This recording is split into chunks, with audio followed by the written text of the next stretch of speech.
I would say definitely first ask Google.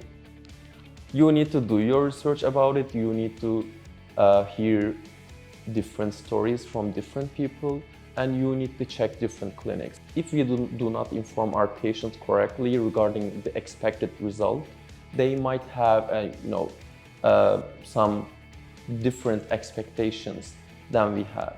Because after the procedure, we always follow our patients for at least 15 months. They keep sending their photos to us so we can see their hair growth progress, if they need anything or not, if they need supplements, if they need any other treatments.